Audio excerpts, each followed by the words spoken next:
Administrator Troy Schulte. And with that, I'll go ahead and pass it off to Frank White Jr. Thank you, Kayla, and good afternoon, and thank you all for being here today. You know, we're here today to provide an update on the COVID-19 virus in Jackson County, excluding Kansas City, Missouri. As you know, I've declared a state of emergency for Jackson County due to the public threat that's caused the spread of COVID-19. The decisions that I've made during this time have not been made lightly, but this is a serious public emergency. In public health emergencies, it is important to act quickly and decisively to save lives. The virus is in our community, and it's important that all of us take the necessary precautions, not tonight, tomorrow, or next week. Today, I'm saddened to learn that we've lost one of our own to this virus. Our prayers and thoughts are with the individual's family and loved ones. I know these are challenging times, but it's also a time that people of Jackson County continue what they really have in their souls is passion. They're very strong and very caring. So altogether, I know that we can get through this. To provide updates on the current status of the coronavirus as it is affecting Jackson County, I'd like to introduce our Jackson County Health Director, Bridget Schaefer, she got married.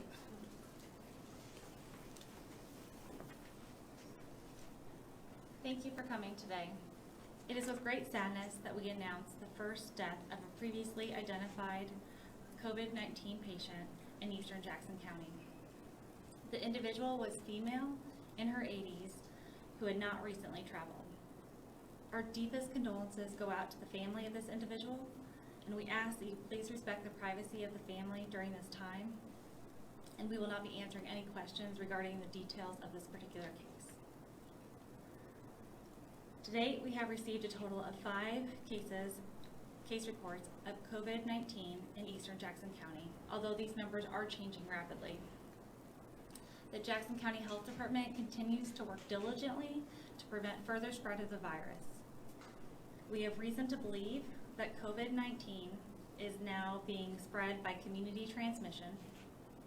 Therefore, it is vital that everyone takes personal precautionary measures to protect not only themselves, but the entire community.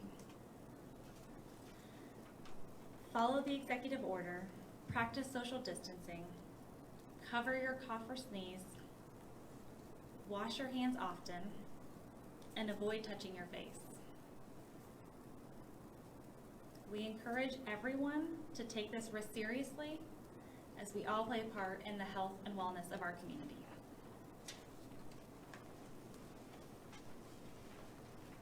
Thank you, Bridget. Now I'd like to bring up Teresa Galvin. She's chair of our Jackson County Legislature. Teresa.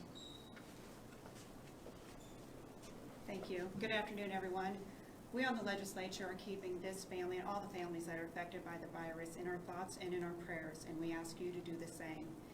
At this time, it's best to, as they said earlier, practice social distancing, wash your hands for at least 20 seconds. I know it seems so easy, so simple, but it's going to take all of us pulling together to help prevent the spread of this virus. Check on your neighbors, just do everything you can to please be safe. Thank you.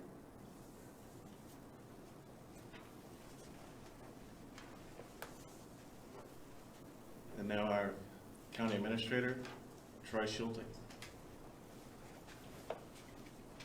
Thank you. I wanted to take this opportunity again to reiterate what Bridget Schaefer suggested about the county's actions over the next few weeks.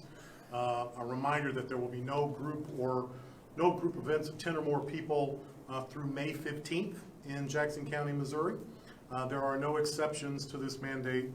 There had been some previous conversations about an exception for weddings and funerals. That is now covered by the 10-person limit.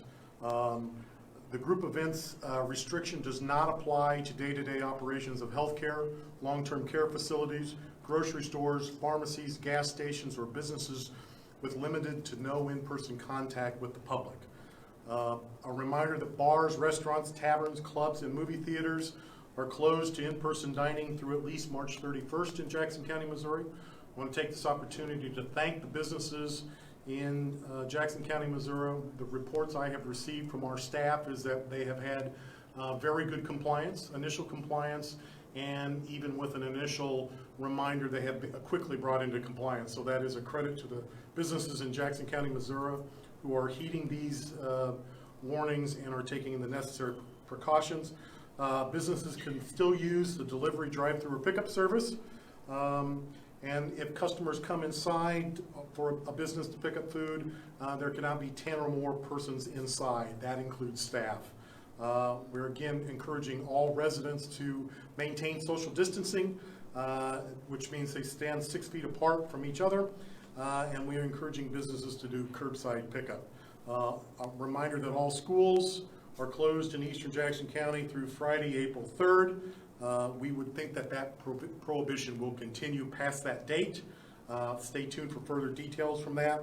All of the recommendations imposed by Jackson County are consistent with the recommendations being proffered by the Center for Disease Control. So if people ask where did we get these numbers, all of our recommendations are coming through the Center for Disease Control, which are posted online. A quick update on Jackson County operations. Jackson County offices in the Kansas City Courthouse downtown are closed to the public and for the foreseeable future. The courthouse has limited operations available for court operations, but again, we will be enforcing a strict limit on the absolute necessity of those folks that are in there. Beginning Monday, this courthouse, the Truman Courthouse, will close to anybody more than 10 persons. As you may have walked in, you saw a crowd of folks waiting to deal with collections and assessment. We will be restricting access. We are encouraging all of our residents who are in need of county services to contact us by email, phone, or whatever mechanism is necessary. All county operations are still available. We are working remotely in some cases and operating on shoestring staff in other locations, but we are available if there are needs. We're just asking residents to not come into the courthouse or to not come into county offices. Again, these changes will be in place through at least April 3rd, 2020, and I would expect them to be extended for the foreseeable future until the situation changes. I think at this point we are ready to answer any questions if there are any, and we will take it from there.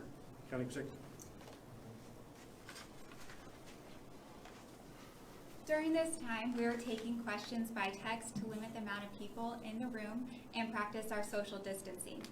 The first question is, can Bridget Schaefer explain why the Missouri Center of Public Health Excellence, where she is a board member, is asking Governor Parsons to close statewide all retailers except grocers, pharmacies, and gas stations, require drive-through or carry-out sales only, and close schools until the end of the semester?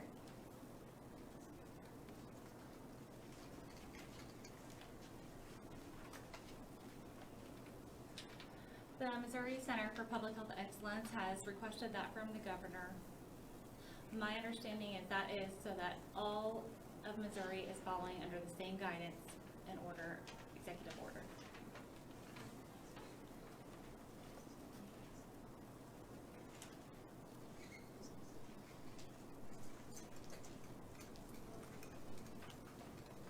The next question comes to us from Facebook Live, asking to list the phone number that people can call.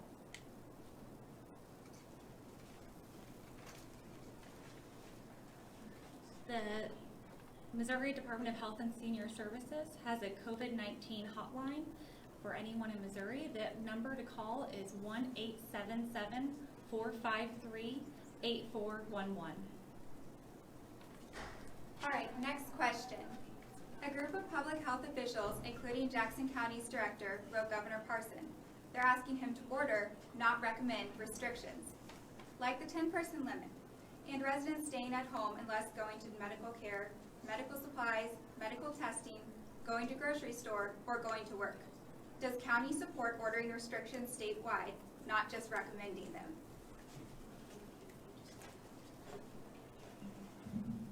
Based on what's been going on around the country today and the interaction of the governors of the other states around the United States, I really believe that Governor Parsons can make this a lot easier for everyone. He has really just said it's up to the cities and the counties to make these decisions, when he's the one person that can make this a lot simpler for all involved. So I would encourage him to take a look at what Governor Kelly's done in Kansas and the other governors around the United States, and take the leadership that governors should have at this time. And I think the counties and the cities are more than willing to step up and do what's necessary, but I think it's a government leadership role to guide us in this as we get through this. Thank you. Just repeat your answer to your first question. I've been asked to repeat my answer to the first question regarding the Missouri Center for Public Health Excellence and their letter to the governor. So they did send a letter to the governor, and that was to, like Frank was talking about, having all municipalities following under the exact same executive order. Thanks.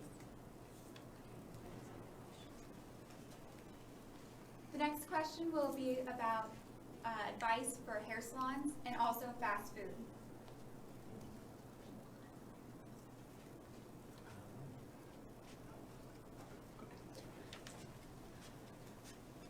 At this time, we still do allow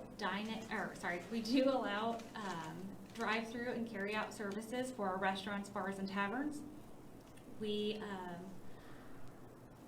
there's dine-in services, and what was the other question? And salons, sorry. Salons, we do want them to follow the mass gathering limit of 10 people in their salon, including the staff that are working there.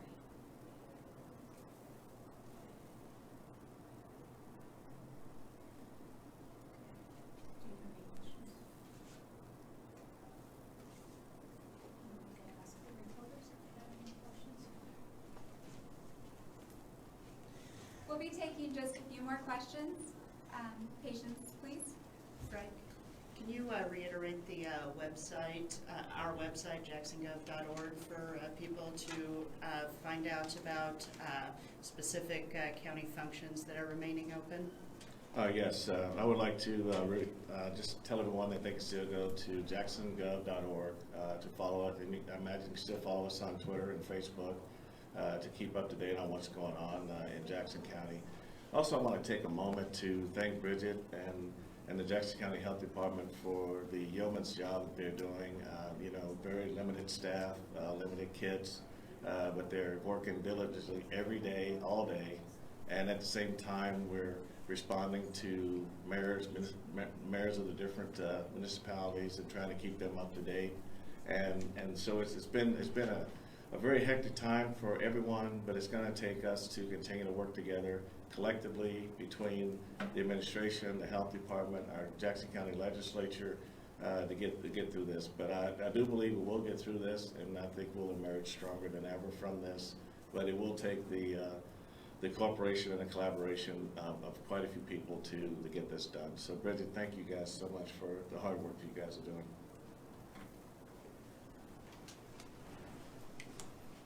We had one question related to phone numbers of contact that people have questions about, either the current ongoing collections, property tax collections process, or the current property tax assessment process.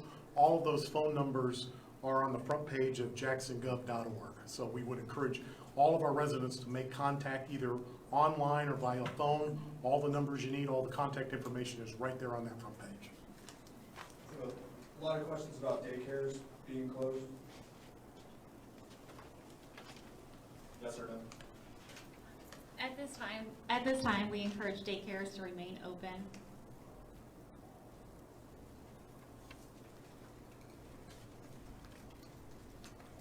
All right, I'd like to thank everyone for being here today.